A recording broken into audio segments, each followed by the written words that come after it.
श्री राधे। आज का सत्संग 13 मई 2021 सायकालीन शाम को 6 बजे से कोरोना काल मंदिर का नया प्लॉट। ज्ञानांजन शलाकया चक्षुरुन्मीलितं येन तस्मै श्री गुरुवे नमः। जय जय श्री राधारमण, जय जय नवल किशोर, जय गोपी चित्तचोर प्रभु, जय श्री माखन चोर। भक्त भक्ति भगवंत गुरु चतुर नाम वपु एक, इनके पद वंदन किए नाशं विघ्न अनेक। नारायणं नमस्कृत्यं नरं चैव नरोत्तमं, देवीं सरस्वतीं व्यासं ततो जयमुदीरये। श्री लाडली लाल की जय, परम पूज्य बाबूजी बाबा की जय, देवर्षि नारद जी महाराज की जय। जय जय श्री राधे श्याम। देखिए, अपने लोग ब्रज हास्य चरितमृत सुन रहे हैं। ये अभूतपूर्व एक शब्द का प्रयोग किया था। अभूतपूर्व मतलब जो भूतपूर्व, जो पहले ना हुआ हो, वो अभूतपूर्व है, जो पहले कभी ना हुआ हो। भूतपूर्व तो जो पहले हो चुका है, पर यह अभूतपूर्व ग्रंथ है। इससे पहले इससे संबंधित लीलाओं का और मेरे श्रवण में नहीं आई और मेरे पठन में भी नहीं आई। तो इतनी नाना प्रकार से भगवान की लीलाएं कही गई है, लेकिन इसमें सारी ही लीलाएं, और असल में कहने वाले महापुरुष ने भगवान की लीला को अनंत बताया। और उनका उन अनंत लीलाओं में से क्या, मेरे प्रश्न के हिसाब से मेरा प्रश्न ऐसा था कि क्या ऐसी भी लीलाएं हैं जो हमने कभी ना सुनी? तो उन्होंने कहा, जैसे चरितम रघुनाथ से शतकोटि प्रवस्तरिम, एक एक मक्षरम पुंसाम महापातक नाशनम। श्री रघुनाथ जी का 100 करोड़ तरीके से 100 करोड़ श्लोकों में विस्तार वाला उनका चरित्र है। एक एक अक्षर महापातक का नाश करने वाला है। तो ये श्याम सुंदर के जो चरित्र हैं, ये चरित्र महान पातकों का नाश करने वाले और प्रभु में प्रीति बढ़वाने वाले हैं। इसलिए सप्रेम हम इन्हें सुन रहे हैं। हास्य रस प्रधान ये लीला है, इसीलिए इसके मंगलाचरण में ब्रज हास्य चरितम, मैंने इसके कुछ मार्मिक प्रसंग आज सुबह लिख रहा था, वो प्रहलाद जी आए तो मैंने उन्हें सुनाए आते कि देखो आज के लेखन में क्या रहा। सख्य भाव की बहुत सुंदरतम लीला, और बीन प्रकरणम विभूति खंड में हम सुना रहे थे, उसमें सखाओं की इतनी सुंदर लीलाएं हैं। और वो लीला कोई उनका पठन पाठन भी करेगा ना, एक बार अर्थ समझ लो, अर्थ समझने के बाद जीवन में जब जब आप वो लीलाएं पढ़ेंगे, तब तब आपके सामने लीला प्रकट हो जाएगी, मूर्ति मंत्र प्रकट हो जाएगी। असल में ये खाली ग्रंथ नहीं होगा, आपको लीलाओं की अनुभूति कराने के लिए, लीला चिंतन कराने के लिए एक सामग्री है, और वो आपकी रुचि के अनुसार। देखो, लीला चिंतन रुचि के अनुसार कराया जाता है बेटे। आपके जो लीला का और जो चिंतन और आपका जो ध्येय स्वरूप है, अगर वो श्री वनवासी राम जी हैं, तो फिर आपको अयोध्यापति श्री रामचंद्र जो स्वरूप है, उसके बजाय आपकी स्वाभाविक रुचि चित्रकूटवासी, चित्रकूट बिहारी बिहारिणी जी की तरफ रहेगी। किसी के बाल कृष्ण ठाकुर हैं, तो उन्हें द्वारका की लीलाओं में उतना चिंतन करने में उतना आनंद नहीं आएगा। तो उनके लीला के अनुरूप लीला चिंतन होता है, उनकी रुचि के अनुरूप। इसीलिए हम आपको भगवान के जिस स्वरूप में भी आपकी रुचि है, इस ग्रंथ में अधिकांश स्वरूपों को, और आप नैकट्य अपने आप से और उसका अनुभव करेंगे, आपको बहुत अच्छा लगेगा। उसी में हम मंगलाचरण में परम पूज्य भाई जी, परम पूज्य बाबा का मंगलाचरण कर रहे थे। तो हमने ये सुनाया था कि वह नित्य युगल छवि आई जी, एक बाबा थे एक भाई जी, रसिकन यह जोड़ी भाई जी। एक बाबा थे एक भाई जी, रसिकों को यह जोड़ी भाई, एक बाबा थे एक भाई जी। तो हम बता रहे थे, हमने लगभग ये पूरा कर दिया था इसकी कुछ। दिन तुम बिन कैसे गुजारते हैं, हम रो रो तुमको पुकारते हैं, दो दर्शन आए दिखाए जे, एक बाबा थे एक भाई जी। हम बैठे भरोसे उस प्रण के, उस पार मिलेंगे उपवन के। हम उस प्रण के भरोसे बैठे हैं जो आपने किया था, उपवन के उस पार हम सभी मिल जाएंगे। एक दिन हम मिलेंगे दोबारा, उस उपवन के पार मिलेंगे। तो हम बैठे भरोसे उस प्रण के, उस पार मिलेंगे उपवन के। उस वचन को आओ निभाए जी, एक बाबा थे एक भाई जी। बाबा जी कहीं गए थोड़ी है। दिलीप जी का जो चरित्र है,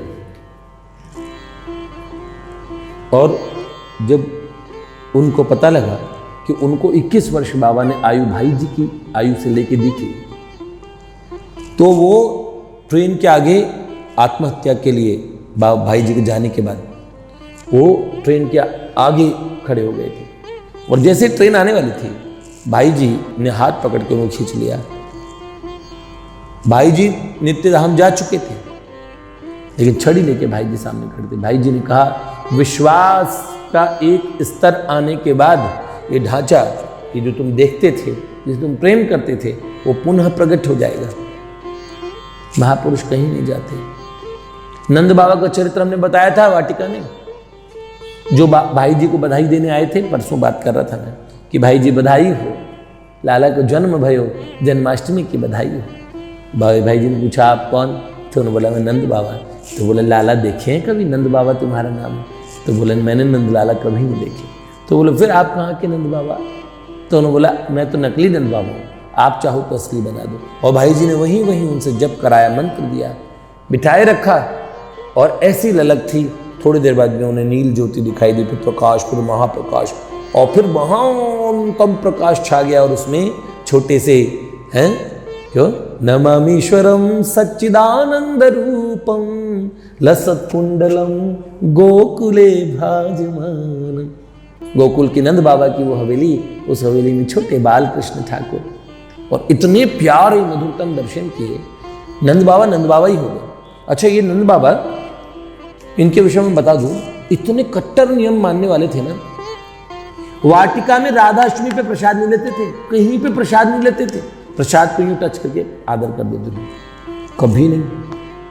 खुद अपने हाथ का थोड़ा सा प्रसाद खुद बना के पका के भगवान को भोग लाके वो खाते थे। नियम और उसके शौचाचार के बड़े पक्के थे। तो भाई किसके हाथ का बन रहा है, कौन बना रहा है, कैसे बना रहा है, पूरा जीवन इन्होंने इतने नियम से निकाल दिया कि भगवान के दर्शन हो चुके थे। भाई जी ने भगवान के दर्शन करा ही दिए थे। बहुत बड़ी बात है, बहुत ही बड़ी बात है भैया। ये नंद बाबा है ना, इनकी मैं आपको बताऊं तो भाई जी ने दर्शन कराए। दर्शन कराने के बाद में इनके मन में इतनी भगवत प्रीति बढ़ गई। और जहां पे समाधि है ना, वहां मोती जी पारिक की कुटिया थी। मोती जी पारिक वो पंडित जी थे, आप बताऊं कौन से मोती जी पारिक, जिन्होंने आजीवन मनसा देवी में 2 पंडित जिन्होंने निकाला था। बाबा ने माता रानी का अनुष्ठान कराया था भाई जी की उम्र के लिए। तो बोला कि जब देवी आके साक्षात भोजन ग्रहण करें, 9 देवियां प्रकट हो जाए। तो जहां पे वाटिका में ना समाधि का से छोटा कमरा, उस जगह वहां गोले में आके माँ भगवती 9 देवियां आकर प्रकट हुई और साक्षात भोजन किया। और दूसरे पंडित जी थे, और उन्होंने तो गणेश जी का आह्वान किया ना, जैसे गजानन भूत गणाधिसेवितम्। बाबा ने कहा अनुष्ठान वो करो जो मंत्र बोलो, देवताओं का आहुति दो, देवता प्रकट हो जाए। तो बाबा ने उन्हें जो अनुष्ठान बताया, गणेश जी साक्षात जब लड्डू देना शुरू तो गणेश जी आकर प्रकट हो गए। वाटिका में मैया मंगलवार का, मैया ने बाबू जी की धर्मपत्नी मैया, मंगलवार का जब भोग लगाती ना हनुमान जी को, मंगलवार का लड्डू, तो हनुमान जी आ गया तो हनुमान जी प्रकट हो गए। एक हाथ से लड्डू, मां के हाथ से लड्डू तुरंत खा लिया। जो देने वाले कौन? भाई जी की धर्मपत्नी मैया। वो स्थान ऐसे सिद्ध हो चुका था। तो बाबा ही थे। तो मोती जी पारीक की यहाँ कुटिया थी, वो फिर आजीवन जिनको देवी प्रकट हुई ना जिनके सामने, तो देवी ने कहा सतायु सतायु सतायु 7 बार। तो बाबा ने कहा, लोगों ने सोचा शत होगा, 100 वर्ष जिएंगे बाबूजी। बाबा ने कहा नहीं, इसका अभिप्राय ये नहीं है। तो उन्होंने बोला क्या? बोला सत बोला था, सत। बोला 7 वर्ष हो रहेंगे? बोला नहीं, 3 बार कहा सतायु सतायु सतायु, तो 7 21। जैसे द्रौपदी ने पूर्व जन्म में मांगा था ना, मेरे पति हो धर्म बड़े परम धार्मिक हो, धर्म के साक्षात स्वरूप हो। बाबा भोलेनाथ का तथास्तु। फिर कहा मेरे पति महाबली हो, इतना महाबली क्या बताएं, बड़े बड़े पर्वतों को विदीर्ण कर दे ऐसा महाबली पति चाहिए। बाबा ने कहा तथास्तु, ऐसे सर्वश्रेष्ठ धनुर्धर हो, साक्षात नारायण का और अभिन्न अंग के समान हो।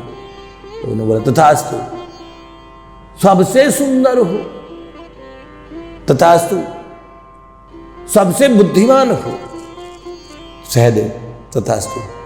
भोले बाबा ने कहा तुमने 5 दफे मांगा, अब तुम्हारे 5 पति हो जाएंगे। लो कमाल की बात, जानते ना। तो ये देवताओं की वाणी, देववाणी को समझना बहुत मुश्किल काम होता है। उसको उसे कोड डिकोड करने पड़ते हैं। देववाणियां होती है, आकाशवाणियां भी होती है। तो ऐसे बोला, तो मोती जी पारीक वाली वो कुटिया थी वहां पे जहां पे समाधि है, और उसमें नंद बाबा भजन करते थे। तो नंद बाबा सुबह सुबह बैठे, और क्या हुआ वहां था, और पहले दिन राधारानी का छठी महोत्सव था। राधाष्टमी के बाद 6 दिन बाद छठी होती ना, अष्टमी से हर कोई बच्चा पैदा होता है, छठी सुना है, छठी का दूध और छठी का एक उत्सव होता है बेटे। तो षष्ठी, राधा रानी का षष्ठी उत्सव था, षष्ठी का प्रसाद बना। नंद बाबा उत्सव में थे तो उनको प्रसाद ला के दिया। तो प्रसाद जब ला के दिया तो उन्होंने ऐसे माथे छू के प्रणाम कर लिया, पर प्रसाद लिया नहीं। अब क्या हुआ, हलवा प्रसाद था, उनके पास में आए तो उन्होंने प्रसाद लिया नहीं। और भैया अब नियम के लिए बैठे, सुबह ब्रह्म मुहूर्त होने वाला था उस कुटिया में। तो उन्होंने देखा बाबा की कुटिया की तरफ से भाई जी गए, भाई जी 71 में गए, और ये घटना है 74 की, 1974। नंद बाबा ने देखा सुबह सुबह ब्रह्म मुहूर्त में भाई जी वही छड़ी वही सब लेके, और सामने एकदम सामने आ रहे, हाथ में धोना है। और उन्होंने कहा बाबा, नंद बाबा कहा नंद बाबा, राधा रानी का छठी महोत्सव का प्रसाद है, तो ये प्रसाद ले लिया करो। ऐसे किया कैसे, क्या बात है, देखो कितना अच्छा प्रसाद है, ऐसे करो। तो आपने लिया नहीं, तो मेरे को लगा कि आपको देना चाहिए। और उन्होंने कहा कि वो प्रसाद दिया। नंद बाबा ऐसी भावुक अवस्था में हो गए, तुरंत उन्होंने प्रसाद पा लिया एकदम। और प्रसाद पाके तो वो एकदम घंटों तक एकदम मौन में चले गए, अंतर जगत में समाधिस्थ हो गए। फिर उसके बाद में बिमला मैया है ना, जिनको देवी का स्वरूप मानते थे, बिमला बाई भारद्वाज, तो ये बिमला मैया ये गई उनके पास, तो देखा ये होशोहवास में नहीं है। फिर बाद में पूज्य बाबा को उन्होंने बताया कि वो बेहोश नहीं हुए थे, ऐसे ऐसे करके भाई जी सुबह आए थे। और फिर एक दूसरी घटना ऐसी और हुई, एक दिन सुबह सुबह जब कर रहे थे वो, तो भाई जी खीर प्रसाद लेके आए। भाई जी ने कहा बाबा आप है ना इतना ये चीज़ बनाना, ऐसे सब करना, ये इतने नियम रखते हो, अभी अंतर जगत में संतों की एक सभा हुई है, तो उसमें सत्संग प्रवचन हुआ, उसमें भाई जी का भी प्रवचन हुआ।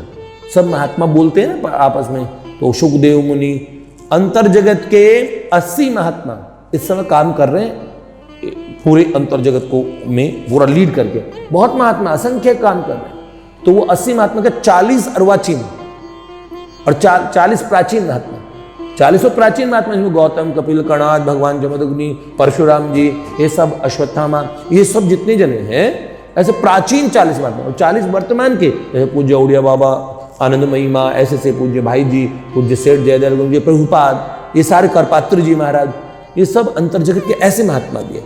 तो उन्होंने कहा अंतर जगत के महात्माओं का एक उत्सव था जिसमें ये प्रसाद, खीर प्रसाद, और ये हम खीर प्रसाद आपके लिए लेके आए, और आनंद बाबा ने वो प्रसाद पाया। ये नंद बाबा की जीवन में इतनी घटनाएं, तो भाई जी उसके बाद में अभी आज लोगों को ऐसा नहीं है कि भाई जी के आज वर्तमान में दर्शन नहीं हो रहे, अभाव तो नहीं होता, महापुरुषों को तो बेटे अभाव नहीं होता। बिमलाबाई भारद्वाज मैया की इनकी बात बता रहा था ना, ये छुकल माँ की माता जी हैं, वाटिका में पूजा मैया कहती, पूजा कौन दीदी, देवी थी वो, साक्षात जो देवी हो ना, ऐसा प्रभाव था उनका।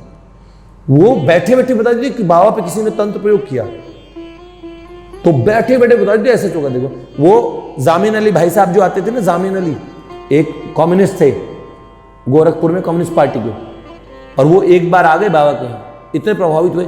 एक मुल्ला जी देखे तुमने, हमारे हिंदुओं को पूर्ण रामचरितमानस याद होगी, हर वाटिका के उत्सव में होते एक मुल्ला जी, वो मुल्ला जी और उनको पूरी मानस याद है, रामचरितमानस, रसिक हो गए बाबा के, ऐसे प्रेमी हो गए। मेरे को एक सज्जन वाटिका मिला, उनके गले का कैंसर था, फिर डॉक्टर ने ऑपरेट करने के लिए बोला, सर्जरी करने के लिए बोला, तो उन्होंने बोला आप 6 महीने के लिए इनको, और वो यहाँ से भोजन जा ही नहीं रहा था, नाक से पाइप देके उनको भोजन कराया जा रहा था, गले से सटक निटक निकल पाना उनके कुछ बस की बात नहीं थी। फिर जैसे तैसे पाइप निकलवाया, वो कुछ खाने में उन्हें असह्य पीड़ा होती थी, तो लिक्विड लिया करते थे, टफ कुछ खाते नहीं थे, खाली वो ऐसे पीने। वो मुझे मिले और बाबा उन्हें मिले। अब देखो उस घटना के, उस कैंसर, उस समय जवाब दे, कैंसर के एक ऊपर वाले मंदिर में, और बाबा ने उन्हें सेब का टुकड़ा दिया, नहीं खा, बाबा तो अड़ जाते थे ना, खा लो। अब खाया, बस वो सेब का टुकड़ा, अंदर के ट्यूमर वगैरह ना, उसी दिन, वो दूरदर्शन में काम करते थे, बड़े अधिकारी थे, और वो सदा के लिए वो रोग खत्म हो गया ना। देखा तो वो कैंसर रिपोर्ट में ना कैंसर, ना कोई चीज में कैंसर। बाबा तो अमोघ, बहुत उन्होंने ऐसे लीलाएं किए। तो बिमला मैया जो बिमलाबाई भारद्वाज जी थी, इनको ये समाधि में चले जाते थे 9-9, 10-10, 11-11 घंटे, और जब ये समाधि में होती थी ना, तो घर के रिश्तेदार सब लोग इकट्ठे आते थे। एक तो इनको जगा नहीं पाता था, एक पूरे घर में चीखने की, रुदन की ऐसी भयानक आवाजें आती थी पूरे घर में, उससे सब घर के लोग डर जाते थे कि कौन, अब अदृश्य शक्तियां को चीखने लगे, तो इतने चीखना, कराहना, पुकारना, हाल तौबा ऐसे समझ जाती थी। तो बोली क्या है ये प्रेत, ये कौन सी वाणियां। तो जो आत्माएं कष्ट में थी ना, वो उनसे प्रार्थना किया करती थी कि हमें इस कष्ट से निकालो, कि वो दैवीय शक्ति थी उनमें। असल में उनकी स्थिति कैसे हुई, एक बार उनको भगवान से बड़ी प्रीति थी, वो दिव्य जगत के प्रति उनकी, जिनके उनको ना महापुरुष उनको ढूंढते हैं, तो उन्हें स्वप्न में बड़े बाबा जी महाराज, कौन, महावतार बाबा जो चिरंजीवी है, ज्ञानगंज में रहते हैं, बहुत लोगों को दर्शन देते हैं। कितने बड़े दिखते हैं, उनकी हाइट लगभग 7.5-8 फीट की है, लेकिन हमारे किशोर लड़के जितने, हमेशा 16, 17, 18 साल का लड़का ना, सुखदेव जैसे मुनि जैसे, ऐसे सुगठित शरीर रहता है उनका, और वो हर बार एक जवान शरीर बदल ले, जैसे आया ना काया पलट है, तो ऐसे अपनी आयु को हमेशा जवान रखते हैं। बस उसकी आयु पूरी होती है ना उस देह की, तो वो बूढ़िया करके खत्म नहीं करते उसे, युवा अवस्था में दूसरा युवा शरीर को ग्रहण कर लेते हैं। तो महावतार बाबा, उन्होंने उन्हें पहले स्वप्न में दीक्षा दी, मंत्र बताया, वो बोलने वाली थी सीधी साधी, और मंत्र बताया तो उनके माथे पे यहाँ से लेकर टीका लगा दिया। जब उस सुबह जागी तो उनके टीका लगा हुआ था, उनके पतिदेव ने पूछी बात, तो फिर उसके बाद में उन्हें दूसरी, वो थोड़े दिन में वो मंत्र भूल गई, तो दूसरी बार दीक्षा किसने दी, लाइडी मास्टर ने प्रकट हो गई, लाइडी मास्टर। और इतना बड़ा स्वप्न में उन्हें अंगूर दिया, वो अंगूर सबने काट के खाया, अंगूर तो बहुत बड़ा होता ही नहीं है, तो वो अंगूर फिर विमला मैया को इनको समाधि लगने लगी। अब इन्हें लगता है कि कोई गुरु मिले तो आमने सामने वाला मिल जाए, इसे मिल पाए, देख पाए। तो गुरुदेव या तो वो घाव ज्ञानगंज में सिद्ध जगत में रहते वो महात्मा, तो उनके मन में बड़ी चाहत थी, और वो महावतार बाबा से पूजा घर में प्रार्थना करने लगी। उसी रात्रि में उनको स्वप्न आया, एक बड़ा चिट्ठी आई, उसमें महावतार बाबा का नीचे नाम लिखा था। महावतार बाबा ने कहा जाओ और गोरखपुर चले जाओ, वहाँ हनुमान प्रसाद पोद्दार गीता प्रेस के वो हैं और संपादक, उनके पास चले जाओ, वो एक पके हुए फल के समान है, और वहाँ जाओ, वो आगे का तुम्हारे सब संभाल करेंगे। तो वहाँ पे जब उस समय इनके समाधि के घर से घर वाले परेशानी थे, किसी को बता भी नहीं सकते थे कि भाई इतना शोर शराबा क्यों, तो सब रिश्तेदार वगैरह सोचते कि इनके घर में भूत प्रेतों का चक्कर है, ये आवाज़ें कैसे आती जब वो समाधि में बैठते थे। फिर वो भाई जी के पास में गए, तो भाई जी के पास मिलने की कोई गुंजाइश नहीं थी, तब भी उन्होंने हाथ जोड़ के रिक्वेस्ट की। भाई जी उस समय बहुत बीमार थे, 1971 की बात है, भाई जी के जाने वाला साल। भाई जी किससे, भाई जी भाव समाधि में 3-3, 4-4 दिन रहते थे, कमरे से बाहर निकलते नहीं थे। तो भाई जी कहते थे उस समय मैं चाहते थे भगवान मेरे पास कोई ना आए, जैसे पूजा कमल दीदी कहती है मैं पढ़ ही रहा हूँ अकेले, क्योंकि वो पढ़े नहीं रहते। कहने की ये बात है, वो कहीं और चल जाना चाहते हैं। एकांत, महात्माओं को एकांत बड़ा प्रिय है, ये बात पक्की है। तो उन्होंने क्या किया, वो ऐसे बोल रहे थे, और जब भाई जी ने उन्हें समय दिया मिलने के लिए, तो भाई जी को सब बात नहीं बताई। तो भाई जी ने कहा 3 दिन बाद बताऊंगा। 3 दिन बाद आए तो भाई जी भाव समाधि में थे, और फिर उनके पास में, और बाबा से जब उन्होंने कहा तब तक भाई जी भाव समाधि में, तो बाबा की वहाँ कुटिया थी ना, तो वहाँ टीन शेड के पास खड़े हो गए। बाबा अपनी कुटिया से निकल रहे थे, तो बाबा शौच के लिए भगत जी ले जा रहे थे। बाबा आ गए, उनके पास आ खड़े होकर बात करने लगे। तो लोगों को बड़ा चमक, बाबा भीड़ से बाबा बचते ही थे, उन लोगों के पास जाके बाबा बात करने लगे। भगत जी ने बाबा से पूछा, बाबा आपने आज उन लोगों के पास कैसे गए? तो उन्होंने बोला वो जो खड़ी थी ना वहाँ पे, वो मेरी बिटिया थी। बाबा ने कहा वो तो मेरी बिटिया थी, उसे पता नहीं पर मुझे पता है। ऐसे कह के बाबा ने बोला, और उसके बाद में वो बाबूजी के पास गए। बाबूजी ने बोला तुम जो कहती हो बिल्कुल ठीक है बेटा, तुम्हारी बातें मैंने सब चेक कर ली है, सच में जो इतनी आवाज़ आती है सब आत्माएं तुमसे मुक्ति की कामना के लिए करती है।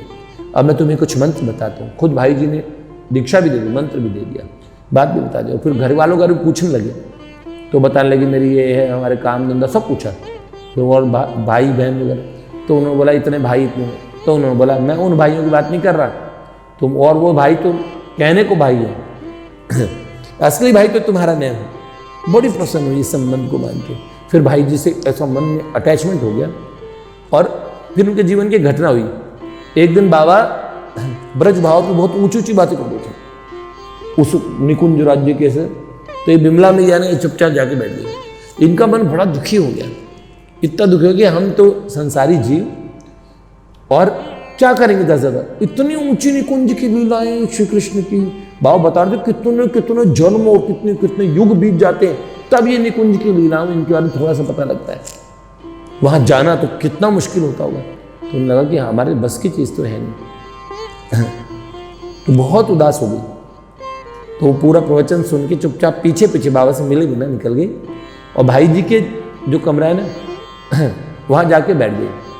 तो भाई जी इनको ने बिमला मैया को कहते थे पगलिया, और पगलिया ऐसे बोला करते थे। तो भाई जी एक सज्जन मारवाड़ी बैठे हुए थे, उनसे बात कर रहे थे। उसी गोरखपुर के कोई अच्छे व्यापारी थे मारवाड़ी, उनसे भाई जी बात कर रहे हैं। तो बीच में बात करते भाई जी देखो चुप है, और पगलिया आज उदास कैसे बैठी?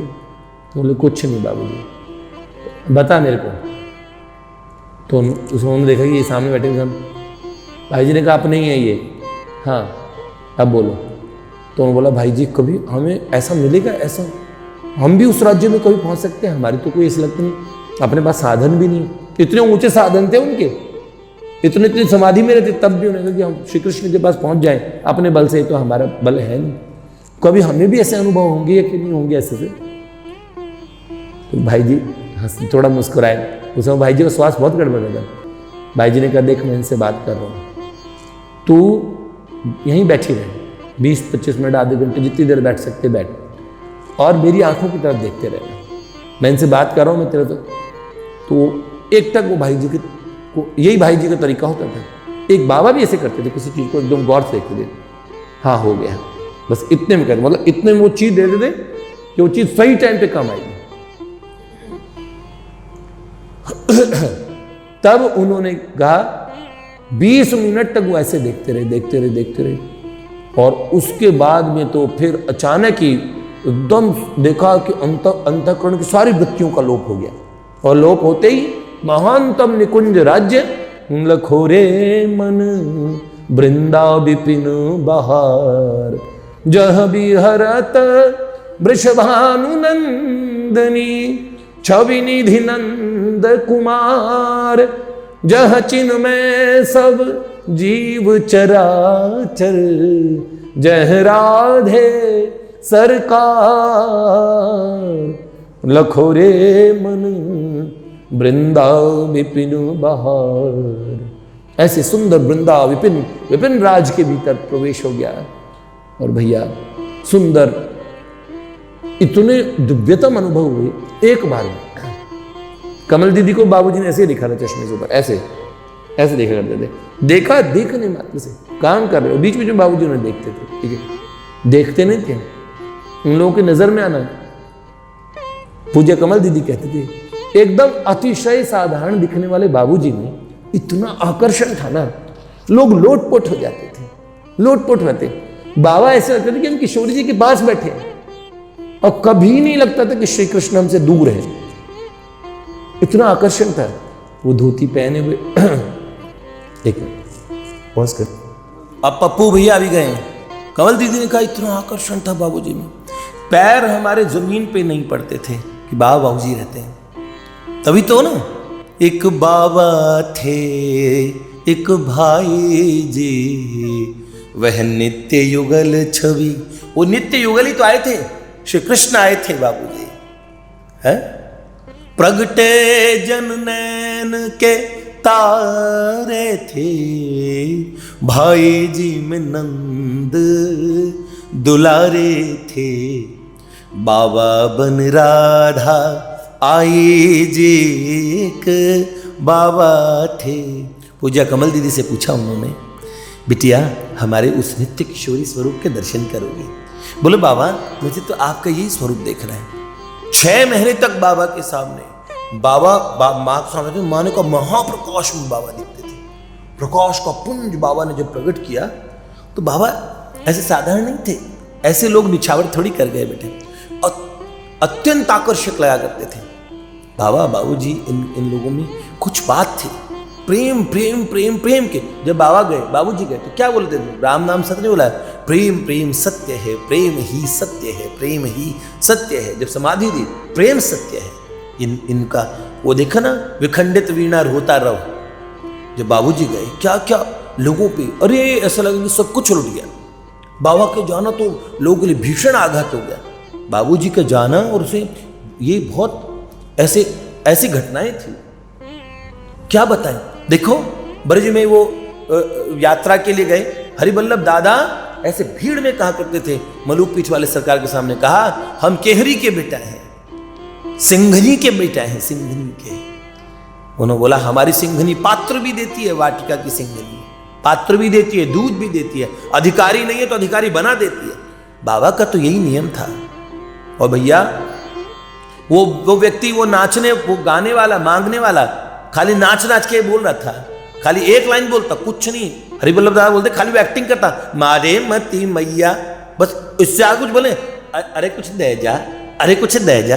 तो वो बाबा के सामने देखा, इतने सेठ भाई जी को घेर के खड़े, एक सन्यासी आए, तो बाबा के सामने ऐसा नाच के बोलने, अरे मारे मती मैया, अरे कुछ दे जा।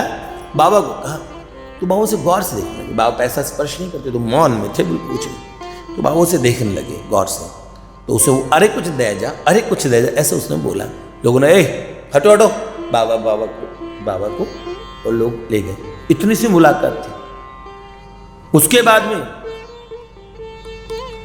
उन्होंने कहा, 1 वर्ष बाद में हरिवल्लभ दादा जब राधाष्टमी पे पहुंचे, बाबा वाटिका में थे, राधाष्टमी पे हरिवल्लभ बाबा जाते आते दंडोत, तो बाबा ऐसे बोला करते ब्रज भाषा में, आए गए हो तू हरिवल्लभ, ऐसे करके। तो बोला, तो उन्होंने बोला हाँ बाबा आगे जय जय। तो उन्होंने बोला अच्छा मुझे बताओ वो कैसो है, उसके बारे में पूछा। जो ऐसे नाच रहा था मारे मती में, वो कैसे? तो बताओ, बाबा को बात याद थी। तो उन्होंने बोला बाबा वो तो गया, वो नहीं 1 साल उससे नहीं गया, उससे अगले साल की बात है ना। हाँ, तो उस साल तो उन्होंने बोला बाबा ठीक है ना, ऐसे बोला। फिर उससे अगले साल राधाष्टमी पे, हाँ पता करो बताओ, अगली राधाष्टमी पे। और जब हरिवल्लभ दादा गए 2 साल बाद, बाबा ने पूछा बता हरिवल्लभ कैसे? तो बोला बाबा वो तो अभी गए। तो उन्होंने बोला कि अच्छा गए, ठीक, अब कैसे गए ये पता क्या तुम्हें? तो बोला भैया बाबा उनके साथ तो बड़ी विलक्षण बात हुई। बोले क्या हुआ? तो बोले पहले वो 2-3-4 महीने उनको फालिज मार गया था, लकवा, तो खाट से उठ नहीं पाते थे। लेकिन वो कभी उठे ही नहीं ना, उनको शौच वगैरह सब खटिया में ही होता था, तो उठ नहीं पाते थे।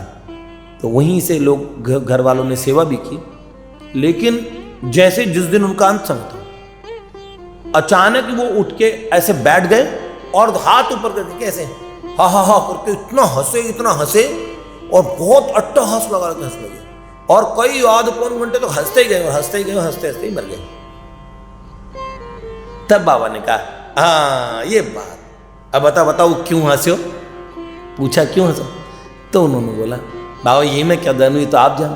तो बाबा ने कहा देखो, जब मेरे सामने आया तो मैंने कहा, मन में बाबा ने कहा, मैंने कहा हे प्रियतम श्री कृष्ण, मैं क्या दूँ, एक साधारण जीव होता जिसके पास जो चीज़ होती वो दे, अब मेरे पास देने के लिए तुम ही हो, अब ये मांगने आया यदि कुछ दे जा। तो मैंने कहा क्या दे दूँ, मैंने कहा लो तुम्हें नंद कुमारी देती हूँ। प्रियाजू के भाव में बाबा ने कहा जो मैं तुम्हें श्री कृष्ण देती हूँ, ऐसे कहा। और उन्होंने बोला बाबा ने तो श्री कृष्ण को मैंने दिया तो श्री कृष्ण गए कि नहीं गए ये देखने के लिए। तो बोला अंत का समय में गोवर्धन नाथ श्रीनाथ जी आए, श्री ठाकुर जी आके उसके पेट पे बैठ के उसे इतने गुदगुदी कर के ऐसे उसे कष्ट से नहीं ले गए, उसे आनंद से वो हंस के गया, आनंद विभोर होके गया, परम तत्व को उसने ऐसे ही पा गया। तो उन्होंने बोला ऐसा, बोले बाबा की जीवन की तो क्या बातें हैं। तो इसीलिए ये जो अंतिम पंक्ति है हमने बाबूजी के विषय में कही कि है हाँ अद्भुत त्रिपुर सुंदर उस पार मिलेंगे वरदायक, है ना, सुना है ना, गोपन लीला रस परिचय, गोपन लीला बताते हैं, उस पार मिलेंगे वरदायक, ये वरदान दिया सबको कि हम उस पार मिलेंगे। और इसका मतलब हमें बाबा जी की बातें सुनने को मिल रही है। इस युग में कभी किसी को ऐसे प्रेम होता, आंखों को दिखने वालों से प्रेम नहीं हो रहा बेटे। तुम लोग आज उन महात्माओं से प्यार कर रहे हो, तुम ऐसे ही प्यार कर पा रहे हो, तुमसे अंतर जगत प्रेम करता है। कोई अज्ञात शक्तियां तुम्हें धीरे धीरे इधर बुला रही है, पुचकार के। इस मार्ग में माधव जी का नियम बनाया हुआ, उनका खुद की प्रतिज्ञा की हुई है, जबरदस्ती नहीं करूंगा, लेकिन तुम्हारा दिल खुद ही, तुम अपना दिल, अपना भाव, अपनी फीलिंग्स अर्पित करते जाओ, वो तुम्हारा सहयोग करेंगे। मयानुकूलेन नभस्व प्रेरितम, तुम्हारी तरफ हवाएं चला देंगे इधर आने की। और हवाएं क्या है, ये सत्संग, ये बातें साधारण लोगों को मिलती हैं, तुम्हें ऐसी बातें क्यों सुनने को मिल रही है, ऐसे अंतर जगत के ऐसे ग्रंथों का तुम्हें क्यों पता लगा। तुम्हें योगियों से लेके, मतलब तुम लोगों को, तुम जानते हो, तुम लोगों को योगी महापुरुषों से लेकर सबके विषय में सुनने को मिला है, जानते हो ना। तो ये बात है। तो हमने अंतिम लाइन में लिखा, चाहे बालक निपट न करे हूं, पर तुम पितु मात हमारे हो।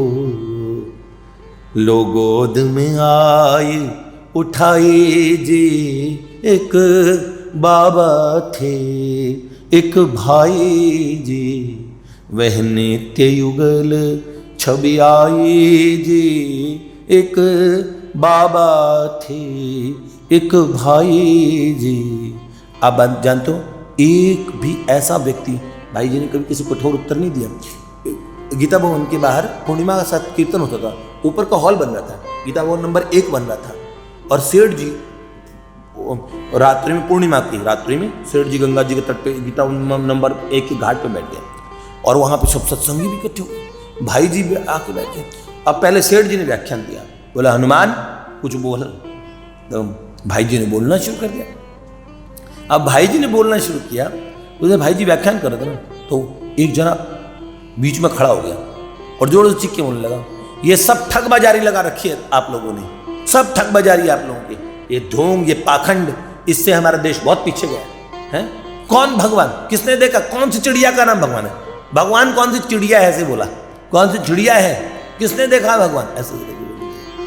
तो बस सत्संगियों को आया गुस्सा, हाथ पकड़ को सत्संगी खींचने लगे, चलो तुमसे किसने पूछा, तुम अपनी पंचायत करने बीच में क्यों आए, तुम्हें सुनने के लिए आए क्या हम, भगाओ इनको, ऐसे कई लोग ऐसे बोलने लगे। तो भाई जी ने कहा अरे भैया ऐसे मत करो, अरे भैया ये जो भाई बोल रहे हैं, सबकी बात बोलने का, गंगा मैया के तरफ पैसे मत बोलो, इनकी सुनो, ये भाई गलत क्या बोल रहे हैं, ये भाई तो ठीक बोल रहे हैं, जो इन्होंने देखा उस हिसाब से ठीक बोल रहे हैं। अभी इन्होंने कोई भगवान के इन्हें दर्शन नहीं हुए, तो कैसे बोलेंगे भगवान के से। तो भैया जो चीज़ नहीं देखी उसके विषय में कोई बताता तो हमें लगा ठग बाजारी हो रखी है। तो भाई जी ने कहा गलत क्या कह रहे हैं, ये भी अपनी बात से ठीक कह रहे हैं, हम सत्संगी है, दूसरे की बात सुनने का तो होना चाहिए ना, ये भी तो अपने ही भाई हैं, गंगा मैया के तट पे बैठे, गंगा मैया भी इन्हें प्रेम करती है, हम लोगों को इन्हें प्रेम से व्यवहार करो, प्रेम से व्यवहार करो, सत्संगियों को ऐसा नहीं करना चाहिए। भाई जी ने सबको शांत कर दिया। फिर भाई जी ने बहुत सारी बातें समझाई, और समझाने के बाद कहा किसने कहा भगवान नहीं दिखते हैं, उन्होंने बोला मैं ऐसे इतने महात्माओं को जानता हूँ जो भगवान की लीला में हिस्सेदार हैं। और अचानक बोलते बोलते भाई जी के मुंह से आवेश में बात निकल गई कि भगवान की कृपा से, महापुरुषों की कृपा से, सेठ जी की कृपा से इस नगण्य ने भी भगवान के महानतम दर्शनों को इन्हीं नेत्रों से उस प्रसाद को पाया है। उन्हीं नेत्रों से मैंने भगवान के सुंदरतम दर्शन किए हैं। ऐसी बात भाई जी ने कही। भाई जी सब कुछ बोलते नहीं थे, सारे लोग साधु साधु कहने लगे, अगर ये तो इस नास्तिक का धन्यवाद है जो भाई जी ने सबके बीच में ये बात बोल दी। ऐसे भाई जी के प्रवचन नहीं होते थे। भाई जी सुनाते थे, वो खाली सुनाना नहीं होता था। अब शरणानंद जी महाराज आए हुए थे गीता भवन नंबर 1 के हॉल में। शरणानंद जी महाराज प्रवचन करते थे, वो बहुत मस्त महात्मा थे, भाई जी से बहुत प्रेम करते, बुद्धि के पहलवान थे, पर शरणानंद मतलब भगवान की शरण में विश्वास करते थे। आंखें नहीं थी, पहाड़ पे चढ़ जाते थे। इधर ना काली कमली वाले पीछे की साइड में, ऋषिकेश में ऊपर वो भूतेश्वर ना, भूतेश्वर तो काली कमली वाले वहां तक ऊपर चले जाते थे। टाट वाले बाबा ना वहां तक। लोग कहते आपको दिखता नहीं, आंखों की गोला की ठीक नहीं था। तो उन्होंने बोला कि आपको दिखता भी, फिर आप ऐसे क्या चढ़ जाते हैं? उन्होंने बोला पर मेरे भीतर जो हृदय में रहता है वो सब दिखता है। अरे इन आंखों को तो नहीं दिखता, इनके भीतर बैठा ड्राइवर वो सब कुछ बताते हैं। हाँ कितने कदम रखने, मैं बस कदम रखता हूँ, मेरा काम है चलना। आगे कुछ है कि गिरने विरने लायक कोई चीज, तो वो थोड़ी कहीं चला गया है। या मैं तुम्हारे भरोसे रहूंगा या अपनी इस बुद्धि के, अपनी इन आंखों के भरोसे रहूंगा। जिसकी आंखें वो वही शरणानंद जी महाराज है जो बिहारी जी के यहाँ घुसे थे और कहा अरे मेरे को नहीं दिखता, बिहारी जी थोड़ी, अरे मैं अंधा हूं ऐसे बोला, बिहारी जी थोड़ी ना अंधे हैं ऐसे करके कहा। तो बोले इतनी मोटी मोटी आंखें लेके बैठे हैं तो इन्हें दिखता नहीं है, ऐसे करके बोला उन्होंने। तो शरणानंद जी महाराज की बात बता रहा हूँ, गीता भवन नंबर 2 में थे शरणानंद जी महाराज। और ऐसे नीचे वाला जो बरामदे ना, नंबर 2 के बरामदों में तख्ता लगा हुआ था और शरणानंद जी महाराज ऐसे लेटे थे और पेट पे हाथ फेर रहे थे। भाई जी चुपचाप गोरखपुर से आए थे तो अपनी मोटर तो उन्होंने उधर की साइड रुकवा दी, पीछे परमात्मा। भाई जी चुपचाप दबे कदम आए और देखो शरणानंद जी महाराज को कुछ दिखता भी नहीं था। देखा महाराज जी अकेले लेटे हुए, तो और बाकी शिष्य वगैरह, उन्होंने सोचा महाराज जी विश्राम कर इसलिए भाई जी चुपचाप ने जूती निकाली और दबे कदम गए और शरणानंद जी महाराज की छाती पर अपना सर रख दिया। सर रख दिया, बोले दो महापुरुषों का इतना अद्भुत मिलन था वो। शरणानंद जी महाराज ने ऐसे किया पर देखा भाई जी ऐसे करके यूं करके फिर हाथ फेरने लगे। ओहो ठंडक मिल गई, ठंडक मिल गई, ये तो मेरी प्रिया जी हैं, ये तो मेरी राधा रानी है, ऐसे करके बोलने लगे। तुरंत पहचान गए अंतर जगत में। बाई ने सामने से प्रणाम किया, तुरंत लो दिया शरणानंद जी महाराज ने, बाई प्रणाम मत करो, मैं सखा हूं उनका उस राज्य का, पर तुम निकुंजों की सहचरी हो और हम लोगों में तो आपसी खूब बनती है और उस निकुंजों में तो हमें तुम्हारी कृपा से भीतर प्रवेश मिलता है, तो इसलिए ऐसे ना करो, हम बराबर बराबर की हैं, ऐसे करके आदर करते हैं। यही शरणानंद जी महाराज का प्रवचन चला था गीता भवन में और प्रश्नों के जवाब देने में पटाख से आता था। तो जैसे ही भाई जी गए, साधुकों ने प्रश्न भेज दिए, पर्चियां चुकुर चुकुर पर्चियों की आवाज आने लगी। शरणानंद जी महाराज बैठे थे तो भाई जी जैसे पर्चियों बोलने वाले थे तो शरणानंद जी महाराज बीच में ही बोले, भाई जी ये गीता प्रेस और गीता भवन के सत्संगियों के प्रश्न कभी समाप्त नहीं होंगे। तो बोले ये प्रश्न मेरे जिम्मे छोड़ दो ना, जितनी पर्चियां ही मेरे जिम्मे, ये प्रश्नों का जवाब देने के लिए तो मैं पैदा हुआ। उन्होंने बोला और तुम आप तो राधा तत्व पे बोलो। और तुरंत ऐसे ये महात्माओं की ऐसे दृष्टि होती है बेटा, ऐसा ऐसा। तो हमारे भाई जी, हमारे बाबा, ये कोई साधारण बात नहीं। वो दालमिया कोठी जाओ, वो खटके, उनको भी साधारण मत मानना, उन्हें छुआ है उन्होंने। वो पंखा भी नहीं बदलना चाहिए, वो सीढ़ियां, पावन कक्ष सीढ़ियों पर मार्बल की सीढ़ियां क्यों नहीं? उन्हीं सीढ़ियों से देवर्षि नारद जी महाराज उतर रहे थे। लक्ष्मी नारायण वैद्य जी इतने बड़े वृंदावन वास करते थे, उन्होंने इतने ग्रंथ लिखे हैं। लक्ष्मी नारायण वैद्य जी जो ऊपर चढ़ रहे थे और भाई जी एकदम समाधिस्थ थे। अचानक क्या हुआ, नारद जी महाराज मिलके सीढ़ियों से क्यों निकले? लक्ष्मी नारायण वैद्य जी बहुत बड़ा ग्रंथ लिख रहे थे, नारद जी महाराज को उनको दर्शन दे रहे थे।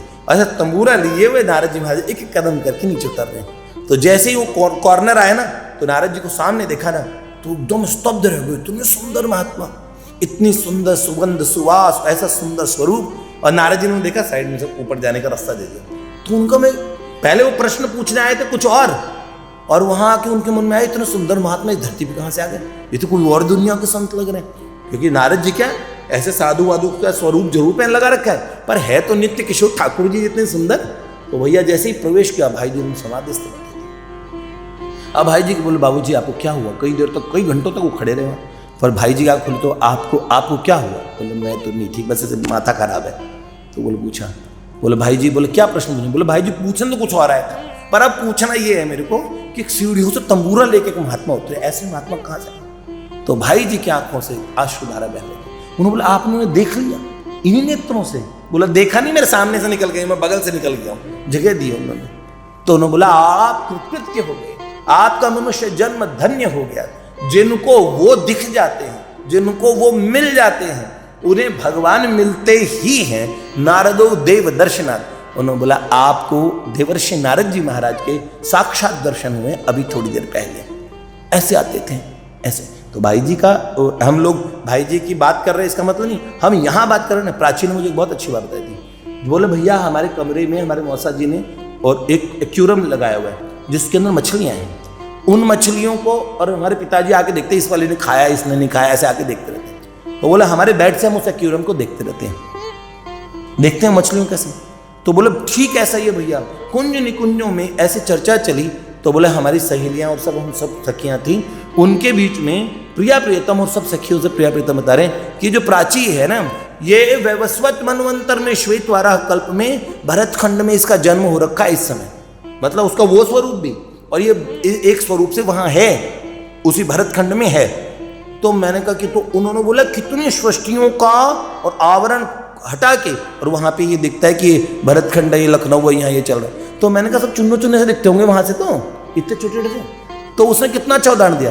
अरे भैया आप मोबाइल में कुछ देखते हैं तो आप बता देते ना, देख के 6 फीट का आदमी ये बोना है, तो आपको होता तो वो अंगूठे के बराबर ही है, तब भी आप कहते हो या तो आदमी तो बड़ा लंबा है। आप कैसे पता करते कि बड़ा लंबा है? आपकी आंखें एडजस्ट होती है, आपको पता लग जाता है कि वो मोबाइल में। कितना अच्छा उदाहरण लिया उसने, है। आज थोड़ी कही देखो इसमें तो छोटा सा भी बता, छोटा सा आप लोग मुझे बताओ उदाहरण में कभी देखा आपने लंबे और बड़े छोटे?